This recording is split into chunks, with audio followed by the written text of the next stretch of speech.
On August 11, 1965, Marquette Fry, a black man living in Watts, was arrested for speeding and drunk driving. This was merely a routine arrest, but when rumors spread that an act of police brutality had occurred, the Watts Riot began. The riot began after the arrest of Marquette Fry, but the causes laid much deeper than that. In reference to the arrest itself, author Murray L. Swartz wrote in the Saturday Review that catalyst it may have been, cause it was not. What really caused the riot was years of built-up frustrations as African Americans were treated like second-class citizens across the country. Because the Watts Riot was an outburst in just one black community out of many facing the same frustrations, compromise in this one isolated case was not going to bring about the change that was sought by black Americans in the 1960s. The riot, which was one of the first notable violent protests of the civil rights movement, instead began to sway black people's opinions on violence as an effective means of protest. In the late 1950s and early 1960s, the civil rights movement was in its peak. Provoked by a series of injustices, racism, prejudice, and violence against the black community, the fight for equality among the races and freedom from oppression were the prominent objectives of the movement. Martin Luther King Jr., who was at the forefront of the civil rights movement, spoke of the unfulfilled promise of emancipation, stating, "The Emancipation Proclamation of 1863 did not, however, bring full freedom to the Negro, for although he enjoyed certain political and social opportunities during the Reconstruction, the Negro soon discovered that the Pharaohs of the South were determined to keep him in slavery." Though black citizens had gained rights over the years, they were still being treated like second-class citizens. The inequality between the races and maltreatment of African Americans resulted in anger and discontent. King preached nonviolence as a means of advocating for change, but in late 1965, constant dissatisfaction led to conflict and violence. So that's what happened in Watts. So you had a whole history of oppression, basically, and police brutality that just sort of culminated in one silly traffic stop that turned into, people being killed. Watts, the neighborhood in Los Angeles in which the riot took place, had a majority black population. In the 1960s, minorities in Los Angeles faced racism, prejudice, invisibility in the media, and above all, a worse standard of living. The black community had little representation in the media, which rendered them essentially invisible to the white population. As stated in The Politics of Violence by John B. McConaughey and David Sears, only 2% of the space in the LA Times in 1965 covered black news, and that usually consisted of police reports and a poor portrayal of the black community. What the white community never saw was the police brutality, the poverty, and the growing frustration.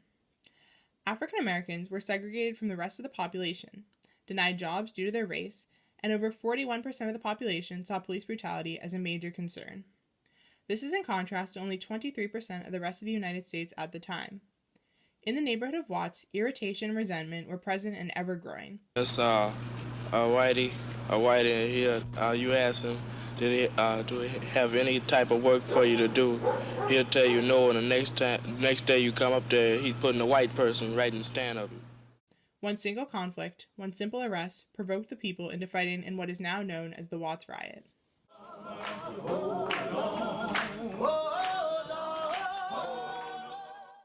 The riot in its entirety lasted for 6 days and covered a 46-square-mile area. To put that into perspective, that is 1.5 times the size of Manhattan and larger than all of San Francisco. Because it took up so much space, the rioters were not unified in method or degree of violence, but were all fighting due to shared struggles and frustrations.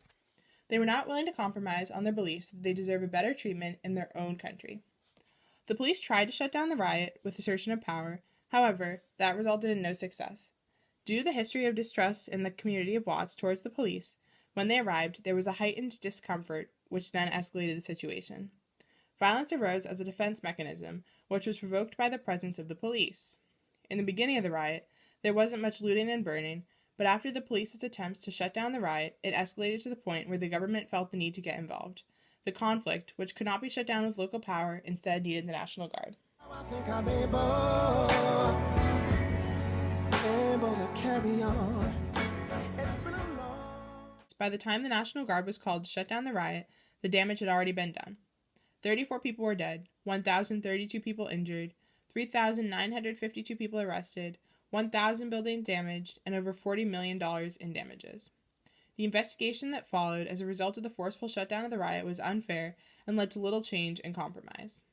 The McCone Commission, the official government investigation with only one black person out of a group of 31, concluded that the riot was instigated by the outsiders of society. Because of this portrayal, it took away any political significance it had. This was no longer a fight for the whole black community and its rights, but instead for the fringes of society. They had no chance to advocate for their equality in the government because, according to the government, this wasn't the black community. There was no room to compromise and improve the lives of the community of Watts, which at a glance may appear to be a lost cause. Long time coming, but I know. However, much of the black population had a more positive outlook on the riot. In a study titled The Politics of Violence, 38% of the population of Watts saw the event more as a revolution than a riot. This means that they believed the event had political motives and that they were trying to fight for their equal rights. Though the riot came with many consequences, some of the black community of Watts felt that their voices had been heard and were pleased as they gained more attention in the media. People hoped that with their list of grievances heard, society would change or else rise up and fight, even if the government did not institute much change. The white community, unsurprisingly, generated more negative responses towards the riot. Contrasted with the majority of the black population, only 19% of white people surveyed in the LA riot study believed the Watts riot had a cause. There was a perceived stereotype in the U.S. that the black community was one of violence, and this riot helped their theory. This led to even more division between the races after the conflict within the community. The polarization of opinions on the success of the riot made quite evident the racial divide. There is no doubt that the riot did bring some benefits to the Watts community, at least temporarily. One source in the LA riot study suggested that there had been an increase in white politicians answering African American demands, and this appeared to be the case, as various programs were instituted in the neighborhood. These programs included the Watts Labor Community Action Committee and Westminster Neighborhood Association, which aided people in finding work as well as medical and social services that were much needed. These facilities were especially useful to youth in finding jobs and offering them a source of opportunity for a future. A change gon' come, yes it will. Oh, I know. On the flip side, the riot was not wholly successful in terms of its long-term effects on the community of Watts. Many of the programs instituted were short-lived, while many aspects of life did not improve.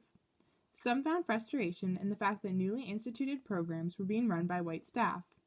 In the book, Watts the Aftermath, a black community member felt it to be degrading or unnecessary that white members were holding the jobs in these programs instituted to help the struggling black members of Watts, and voiced a wanting for control over their own community. Looking at media in Watts after the riots, representation of the black community increased around the event, but there appeared to be no lasting effects on the media.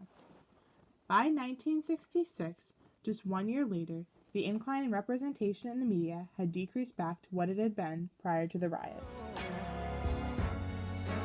A change gon' come.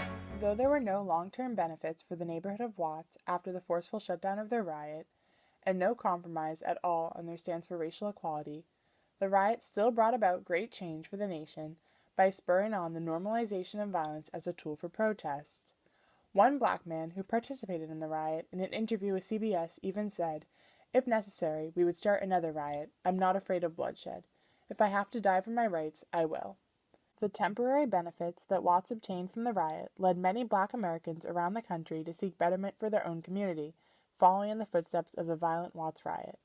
From 1965 to 1968, outbreaks of violence rippled across many parts of the country.